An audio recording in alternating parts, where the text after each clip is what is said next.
محبت اور پیار سے ان کو دعوت دیتے ہیں کہ اللہ کے رسول صلی اللہ علیہ وسلم کی سنت سے ہمارے پاس آئیے اور خدا را اس پاکستان کو نقصان نہ پہنچائیے. آپ غلط فہمی کی بنیاد پر ایک مسلمان کو بلا وجہ ختم نبوت کا منکر کافر مرتد ڈکلیئر نہ کریں. ہمارا بہت مبارک مشن ہے. ہم اللہ کے دین کو اس پاکستان کو مضبوط کرنے کے لیے اٹھے ہیں. 400 پروگرام ہمارے ہو چکے ہیں. ہمارے بدترین دشمنوں سے بھی کسی نے بھی یہ نہیں کہا کہ کوئی بات اس میں قرآن و سنت کے خلاف ہو، بلکہ اس بات کو مانتے ہیں کہ یہ اعلیٰ ترین وزڈم ہے، ویژن ہے، حکمت ہے اور یہ پالیسی انالیسس ہے اس لیول پر جس کی آج مسلمان ملت کو امت کو ضرورت ہے. یہ بات بالکل واضح ہے کہ ہمارے اس اختلاف کو کسی تیسری دہشت گرد طاقت نے استعمال کیا اور وہی تیسری دہشت گرد طاقت پاکستان کی دشمن ہے. لہٰذا ہم پاکستان کے تمام علماء سے بھی کہتے ہیں کہ وقت کی نزاکت کو سمجھیے. ہمارا یہ مشن جس کا مقصد ہی صرف پاکستان کو متحد کر کے مضبوط کرنا ہے، اس میں ہاتھ بٹائیں ہمارا آگے. اور جہاں تک اب بات اس میں ایک کیس آتا ہے جس کی بنیاد بنا کر ہم پہ الزام لگائے جاتے ہیں یوسف علی کے حوالے سے. یوسف علی کا ایک کیس جس پر ایک الزام لگایا گیا تھا کہ اس نے دعوی نبوت کیا ہے، ختم نبوت کا منکر ہے. یہ کوئی تقریباً 12-13 سال پرانا کیس ہے جو لاہور کی سیشنز کورٹ میں چلا اور یہی کی جیل میں اس کو گولی مار کے بعد میں اس کو قتل کر دیا گیا تھا. سیشن کورٹ سے اس کو سزائے موت ہوئی تھی. یوسف علی کا کیس 10-12 سال پہلے ختم ہو چکا ہے. یوسف مر چکا ہے. اس کا معاملہ اب اللہ کے پاس ہے. ہم واضح اعلان کرتے ہیں کہ ہمارا یوسف علی سے کوئی تعلق نہیں. اس کی نظریات، اس کی فکر، اس کی سوچ، کوئی تعلق ہمارا اس کے ساتھ نہیں ہے. ہم زندگی میں کبھی ختم نبوت کے حوالے سے منکر نہیں ہوئے. ہمیں کبھی بھی ختم نبوت کے حوالے سے شک نہیں ہوا. یوسف علی کے کیس میں بڑے بڑے علماء اس وقت کے جو موجود ہیں، جن کے فتوے اس وقت ہمارے پاس موجود ہیں، انہوں نے یوسف علی کے کیس میں اپنی رائے کا اظہار کیا جس سے اس بات کو بالکل واضح ہو جاتا ہے کہ وہ ایک اختلافی مسئلہ. اس معاملے میں جو کچھ ہوا اس میں کیا اس کا شرعی نقطہ نظر ہے وہ مفتی ضیاء الحبیب صابری صاحب آپ کو بیان کریں گے. لیکن ہم یہ بات قطع نظر اس بات کی کہ اس کیس کی ڈیٹیلز کیا تھی، اس میں شرعی تقاضے پورے ہوئے یا نہیں ہوئے. ایک رائے یہ کہتی ہے کہ شرعی تقاضے پورے ہوئے، ایک رائے کہتی ہے شرعی تقاضے پورے نہیں ہوئے. یہ صرف ایک نظریاتی اختلاف ہے اس شخص پہ جو ختم ہو چکا، جو مر کے جا چکا. اب ہمارا کوئی تعلق اور واسطہ اس کے ساتھ نہیں ہے.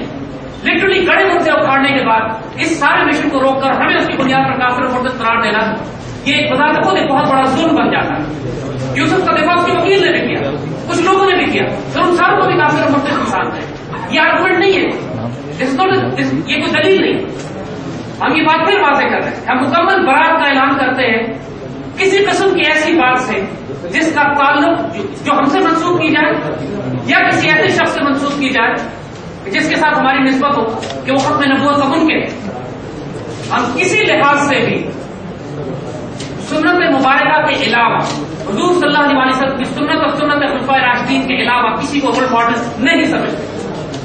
اور جو کچھ اس کے بعد ہم زندگی میں کرتے آئے، ہمارے سامنے رول ماڈل، مقصد، آئیڈیالوجی اور آئیڈینٹی سب کچھ حضور صلی اللہ علیہ وسلم کی سنت اور خلافت راشدہ ہے. اپنا یہ بیان واضح کر چکے ہیں، موقع واضح کر چکے ہیں. اب اس کے بعد اگر کچھ سوال ہو تو یو موسٹ ویلکم. اور باقی اگر مذہبی اور دینی حوالے سے کوئی سوال ہے تو مفتی صاحب ہمارے بزرگ میں تشریف رکھتے ہیں، اس سوال کو جواب انشاءاللہ پھر آپ کو وہ دیں گے.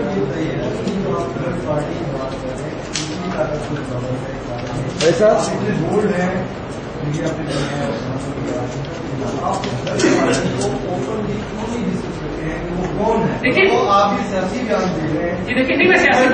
دیکھیے میں عرض کر رہا ہوں، دیکھیے بات یہ ہے کہ ڈیفینیٹلی تھرڈ پارٹی ہے، لیکن کون تو میں ڈیفینیٹ نہیں کہہ سکتا، اس لیے کہ جو علماء شہید ہوئے ہیں ان کا تعلق سپاہ صحابہ سے بھی تھا اور ختم نبوت سے، اور سپاہ صحابہ کی مسلکی دشمنی بھی ہے دوسرے مسلک کی دہشت گرد تنظیموں سے، اور ان کی دشمنی ختم نبوت والوں کی دشمنی قادیانیوں سے بھی. اور یہ بات تو میڈیا میں بھی آ چکی ہے کہ جلال پوری صاحب قادیانیوں کے خلاف ایک شدید مہم چلا رہے تھے. تو دیٹ آئی ڈونٹ نو کہ کون امپورٹ ہے، یہ کام پولیس کا اوریجن، لیکن definitely there is a third element جو ہمارا اور ان کا کامن دشمن ہے، جو ہم کو لڑوانا چاہتا ہے. وہ یہ کر رہا ہوں نا، اٹ کوڈ بی قادیانی، کیونکہ ان کو بھی ختم کروا دیا، ان کو ہم سے بھی لڑوا دیا، تو یہ کیونکہ ہم بھی ختم نبوت کے سب سے بڑے مجاہد ہیں. یعنی کوئی مسلمان ختم نبوت کسی ایک تنظیم کا کام نہیں ہے اس کو دفاع کرنا. ہر مسلمان ملت کی امتی جو ہے ختم نبوت کو محافظ ہے. میرا یہ سوال ہوگا کہ افغانستان میں بات چیت اور مذاکرات کے لیے بات چیت چل رہی ہے، اور اس میں پاکستان میں پکڑنے کے بعد جو صورتحال ہے آپ اس کی حمایت کرتے ہیں. کہاں کہ دیکھیے ایک بات بتائیں کہ یہ ہم اپنے تمام پروگراموں میں اس بات کو بڑی شدت کے ساتھ پریزنٹ کرتے رہے کہ افغان طالبان افغانستان کے وجود کا ایک حصہ ہے، ان کو طاقت کے ذریعے نہیں کچلا جا سکتا، اور وہ اپنے ملک میں ایک مزاحمتی جنگ لڑ رہے ہیں ایک آکوپیشن فوج کو نکالنے کے لیے، اور ان سے بات کرنی چاہیے۔ پاکستان اور افغانستان نے مشرف کے آخری دور میں ایک جرگہ کیا تھا جو پاکستان افغانستان جرگہ کہلاتا ہے۔ پاکستان کی طرف سے گورنر اویس غنی گئے تھے اور افغانستان کی طرف سے ڈاکٹر عبداللہ۔ اس کے بعد ایک جرگہ گئی بنا تھا، چھوٹا جرگہ، جس میں یہ فیصلہ کیا گیا تھا کہ افغان طالبان سے بات کی جائے گی۔ اس کے بعد پاکستان اور افغانستان نے افغانستان کے طالبان سے بات چیت شروع کر دی تھی آفیشلی آن اے بیک چینل ڈپلومیسی، لیکن اس کو فارن پالیسی کا حصہ نہیں بنایا گیا تھا۔ اب جب لیٹسٹ پروسیس شروع ہوا ہے، اب جس کے اندر خود امریکن پاکستان سے کہہ رہے ہیں کہ افغانستان کے طالبان سے بات چیت کرانے میں ہماری مدد کیجیے، تو اس جرگے کو دوبارہ ریوائو کرنے کا فیصلہ کیا گیا۔ ہم اس کی پوری طرح تائید کرتے ہیں، افغان طالبان سے بات کرنی چاہیے اور امریکن فورسز کو افغانستان سے نکلنا چاہیے، کیونکہ علامہ اقبال کی ڈاکٹرن کے تحت جب تک افغانستان میں آسیہ یہ طے کرے، آپ گلے تو کا بڑا مشہور شعر ہے کہ جب تک افغانستان میں فورن فورسز رہیں گی اور جنگ جاری رہے گی، اس وقت تک پاکستان میں دہشت گردی جاری رہے گی۔ دوسرا کوشچن سوال میں رہ گیا، جی میں عرض کرتا ہوں، دیکھیے میں عرض کروں آپ کو، ملا برادر کو کراچی سے گرفتار کیا گیا اور ان تمام لوگوں کو یہ کراچی موجود ہے، جی میں نے سنیا، کراچی سے گرفتار کیا گیا۔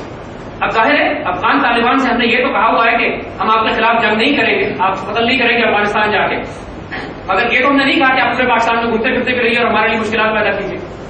جب وہ کراچی میں اسپاٹ کر لیے گئے اور ان کو اسپاٹ کیا تھا سی آئی اے کے اپنے انٹیلیجنس نیٹ ورک پہ، اور یہ میڈیا میں آیا، ڈان میں اس کی خبر آئی ہے، جب اس کو اسپاٹ کر لیا گیا تو آئی ایس آئی کو اس کو جا کے گرفتار کیا۔ آئی ایس آئی امریکن نے بڑی خوشی منائی کہ ملا برادر اور بڑے بڑے لوگ گرفتار کر لیے گئے۔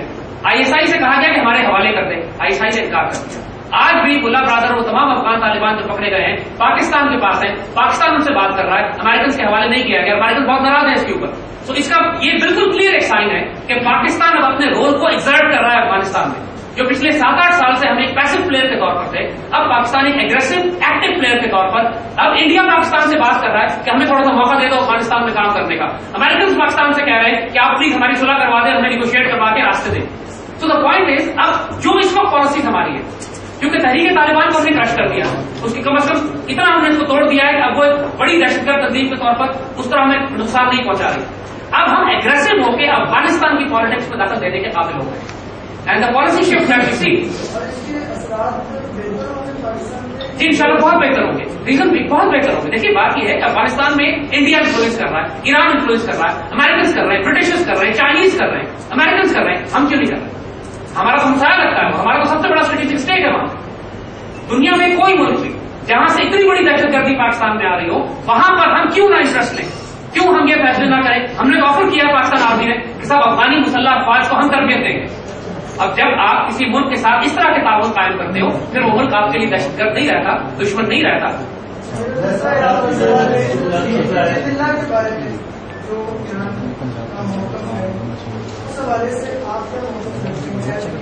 جی دیکھیے، جند اللہ بنیادی طور پر اس بات کے باوجود کہ ایرانی پاکستانیوں کو بلیم کرتے رہے بہت زیادہ عرصہ کہ پاکستان جند اللہ کو فنڈ کر رہا ہے، بنا رہا ہے، ریالٹی واز کہ تحریک طالبان پاکستان کی طرح جند اللہ بھی سی آئی اے کی کریٹڈ آرگنائزیشن تھی، اور پاکستان کی زمین کو استعمال کرتے تھے، وہ الزام پاکستان پر آتا تھا، لیکن دے ور بیسڈ ان افغانستان۔ اور اب جو ریگی کو گرفتار کیا گیا ہے وہ امریکن، اس سے پہلے امریکن بیس پہ تھا افغانستان میں، پھر دبئی گیا، دبئی سے تاشکند جا رہا تھا، راستے میں جہاز کو انٹرسپٹ کر کے اس کو گرفتار کر۔ ہمارے ایران کے ساتھ تعلقات خراب ہو چکے تھے بالکل اسی بنیاد پر کہ ایران ہمیں جند اللہ کو سپورٹ کرنے کا وہ کہتا تھا، اور پاکستان کو کوئی فائدہ نہیں جند اللہ سے، ہمیں کیا فائدہ جند اللہ کو سپورٹ کر کے ہم ایران کے ساتھ تعلقات خراب کر لیں، جبکہ ایران کے ساتھ ہماری گیس پائپ لائن کی بات بھی چل رہی ہے اور ہم سے فیول لینے کی بات کر رہے ہیں، اور گیس پائپ لائن کا معاہدہ نہیں ہو رہا تھا، جو جب ہم نے ریگی کو گرفتار کر کے ان کو دیا ہے اس کے بعد گیس پائپ لائن کا معاہدہ بھی ہو گیا۔ ہمیں کوئی ایک چھوٹی سی سی آئی اے اسپانسر